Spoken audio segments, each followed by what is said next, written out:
Hola, reciban un cordial saludo. Nosotros somos el grupo número 3. Nosotros les estaremos hablando acerca de la organización de los negocios internacionales. Esta es una asignación de la clase Mercados Financieros. Nuestro grupo está integrado por Dania Carranza, Elba Sevilla, Denia Carranza, Karen Flores y su servidora Lixi Calic. Y nuestra maestra tutor es la licenciada Sandra. Les comenzaré hablando de lo que es la arquitectura organizacional. El término arquitectura organizacional se refiere a la totalidad de la organización de la empresa, es decir, la estructura organizacional formal, los sistemas de control, los incentivos, la cultura organizacional, los procesos y el personal.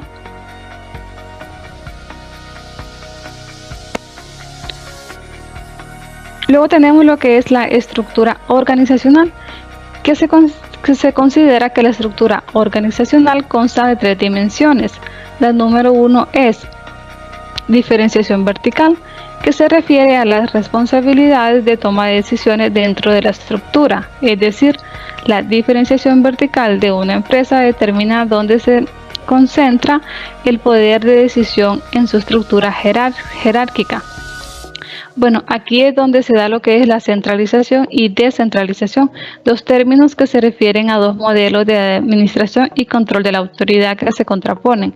Es decir, que la centralización indica la acción de concentrar la autoridad y la descentralización pues es la acción de transferir o delegar autoridad a otras jerarquías. Dentro de la diferenciación vertical está lo que es la estrategia y centralización de un negocio internacional, que por lo general estas empresas que utilizan esa estrategia realizan el control sobre la investigación y desarrollo en el país de origen, pero descentralizan las decisiones de operación en subsidiarias extranjeras. La segunda dimensión tenemos la diferenciación horizontal, que alude a la división formal de la organización en subunidades. La diferenciación horizontal se refiere a la manera en que una empresa decide dividirse en subunidades. La decisión suele tomarse con base en función el tipo de negocio o el área geográfica. En la diferenciación horizontal, pues aquí se da lo que es el diseño del... Hola, yo les voy a hablar acerca de los mecanismos de integración. Muchas veces en las empresas se necesita que el poder sea centralizado, que la autoridad pues se mantenga siempre en los altos rangos, pero a veces las tareas son tan complejas que se necesita el poder descentralizado. Es aquí cuando vienen los mecanismos de integración. Los administradores de niveles superiores responsables de lograr la coordinación rápidamente pueden abrumarse o se preocupan ante el volumen de trabajo. Cuando sí sucede, las empresas tratan de aplicar mecanismos de integración. Sabemos que una cabeza no es lo mismo para tanto trabajo, por eso viene el dicho y dice 2 cabezas piensan mejor que una. Entonces es aquí cuando venimos a caer en los mecanismos de integraciones formales. Tenemos 2, ¿verdad? Los formales y los informales. El formal es aquellos mecanismos en donde la organización se agrupa en subunidades, pero muy bien organizadas, de tal modo de que si dejan a un departamento a cargo de una actividad, ese departamento se organiza, hacen incluso una estructura matricial, se organiza toda una estructura, todo un nivel jerárquico, ¿verdad? Para llevar a cabo la actividad. Ahora, los mecanismos de integración informales, aquí no se hace una estructura muy formal, ¿verdad? Por eso lo dice que es informal, porque aquí se basa en la cooperación, en la ayuda entre todos, son un equipo y todos sacan adelante esa actividad o la ejecutan. Ahora bien, tenemos los sistemas de control de incentivos. Esa es una tarea fundamental para los directivos, ya que deben mantener ciertos controles y también motivación a los empleados. ¿Para qué se debe controlar y motivar al empleado? Para que éste cumpla las metas establecidas en la empresa. Podemos dividir este tema en 2 partes. sistemas de control y sistemas de incentivo. Los sistemas de control tenemos 4 que son personales, burocráticos, de rendimiento y culturales. La mayoría de empresas usan los 4 sistemas de control, pero estos varían dependiendo de la empresa. Por ejemplo, los sistemas de control personales se aplican más que todo en empresas pequeñas. Ahora tenemos los sistemas de incentivos. Los incentivos son los mecanismos que las empresas emplean para recompensar la conducta apropiada del empleado. Sabemos que siempre que hacemos algo bueno, ¿verdad? No simplemente cumplir con nuestra labor, sino que tener esa iniciativa, esa motivación, hacer nuestro trabajo con eficiencia y eficacia. Queremos que se nos reconozca, queremos que se nos diga el empleado del mes. Algunas empresas hasta dan un bono monetario a los empleados pues que han hecho una labor sobresaliente, y todas las empresas deben de tener estos sistemas de incentivos, no solamente con el salario, porque el salario sí es un incentivo, pero somos seres humanos y a la larga pues tendemos a cansarnos, a estar abrumados con nuestro trabajo, y es aquí donde vienen estos incentivos de que si ha sido un empleado sobresaliente hay una recompensa. Hasta aquí mi participación, muchas gracias. Bueno, hemos hablado de arquitectura organizacional, la estructura organizacional formal, mecanismos de integración, y también hemos retomado el tema de lo que es el sistema de control de incentivos. Pero aparte de hablar de ello, es necesario hacer énfasis en el sistema de control, incentivos y estrategia en los negocios internacionales. Robert Anthony definió el control como el proceso de asegurar que la organización hace lo que la administración, o sea, la gerencia, quiere que se haga. Es por ello que se hace énfasis en el siguiente tema: el desempeño ambiguo. Este es cuando las causas del mal desempeño de una subunidad no son claras. Esto es poco común y se ve reflejado cuando el desempeño de una subunidad depende en parte de lo que logran otras subunidades, es decir, existe un alto grado de interdependencia entre sus unidades en la organización. Esto se ve reflejado de la siguiente manera. Digamos que X empresa tiene una sucursal donde se manufactura su producto, y de esa subunidad sale a otra sucursal lo que es el producto que se va a vender. Hay problemas en la venta en esa unidad. Entonces la organización necesita determinar por qué las ventas son bajas, a lo que esta da la respuesta de que las ventas son normales, pero que no saben qué es lo que está pasando con el producto.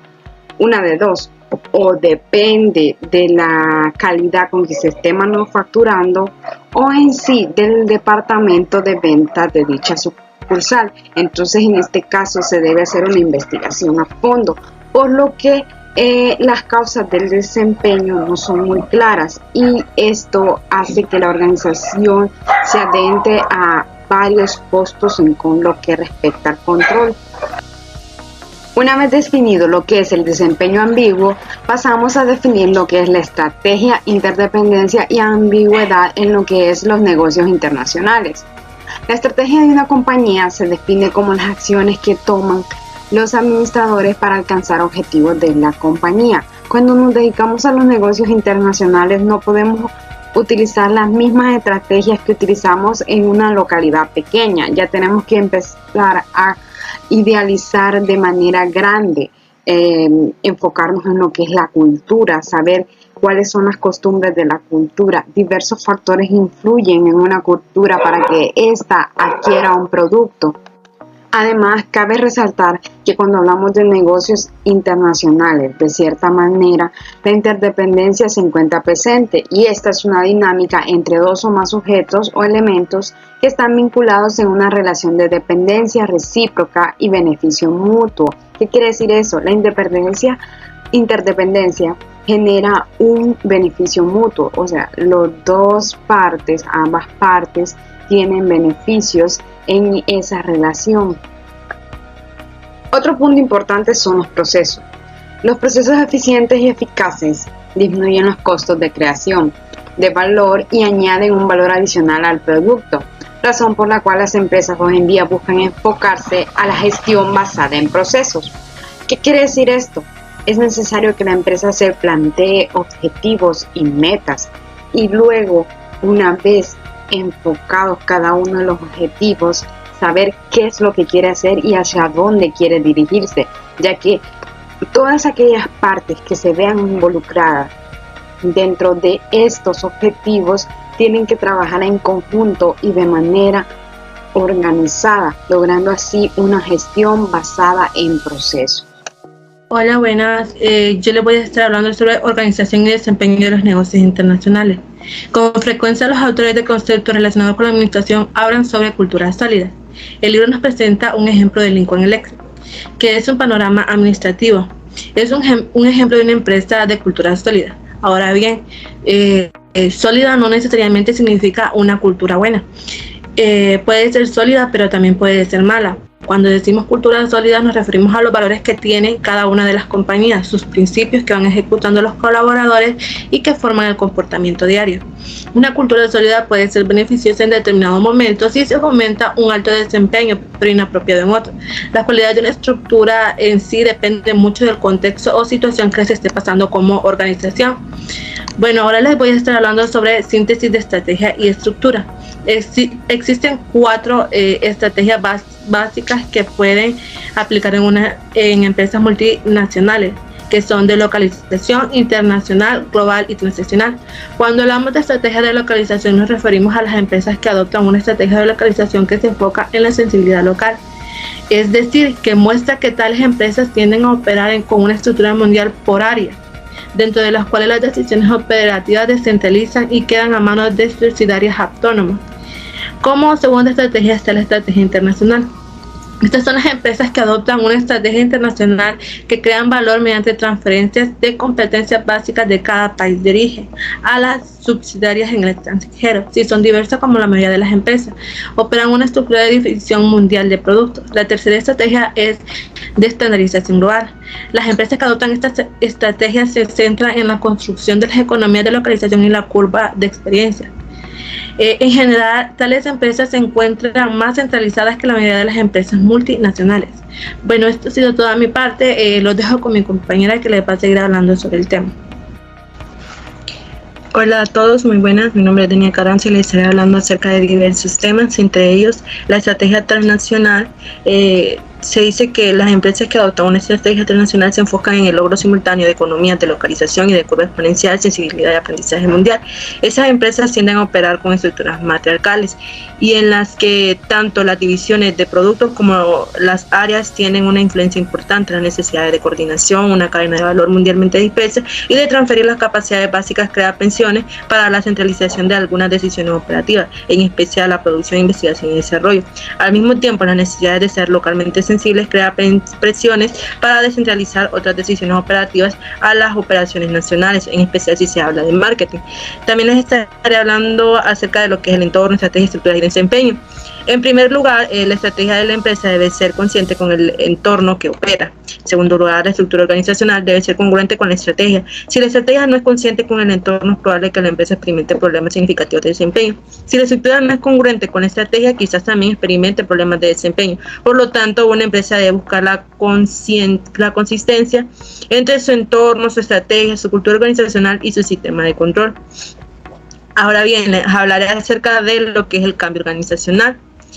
Las empresas multinacionales periódicamente tienen que adecuar su estructura para cumplir con los cambios en el entorno en el que compiten y en la estrategia que persiguen para ser rentable. Uno de los ejemplos es el que tuvo Philip NB, que es una empresa que se dedica a lo que es el marketing digital. Esta empresa tuvo que adecuar su estrategia y estructura en la década de 1990, con el fin de que ambas coincidieran con la demanda del entorno competitivo en la industria tecnológica, la cual desplazó a la empresa de una estrategia de localización hacia una de escala mundial y ahora son mundialmente reconocidos. Ya aquí tenemos lo que es, ya por último, lo que es la inercia organizacional. Y se preguntarán qué es inercia organizacional. Para la inercia organizacional son estructuras dentro de una organización que se hacen resistentes al cambio. Se dice que es difícil que las organizaciones cambien y en la mayoría de ellas hay sectores que se resisten al cambio. Esas fuerzas inerciales provienen de varias fuentes. Una de ellas es la distribución de poder e influencia de la organización. El poder y la influencia de los administradores es en parte una función de su rol en la jerarquía organizacional, como se define en la posición estructural. Por definición, los cambios más considerables es una organización requieren adecuar la estructura y por extensión la distribución de poder de influencia. Otra fuente de inercia es la cultura, por cómo se expresa en los sistemas de normas y valores. Y por último, ya para concluir, tenemos lo que son las conclusiones que llegamos como grupo y aquí podemos observarlas. Entre ellas está que se logró analizar lo que es la estructura organizacional. En cuanto a la arquitectura organizacional, también da algunos aspectos y también habla lo que es sobre el diseño de diferenciación y por último habla lo que es el mecanismo de estructuración. Bueno, eso ha sido todo de nuestra parte, agradeciendo mucho su atención, deseándole que usted tenga un buen día y gracias por su atención.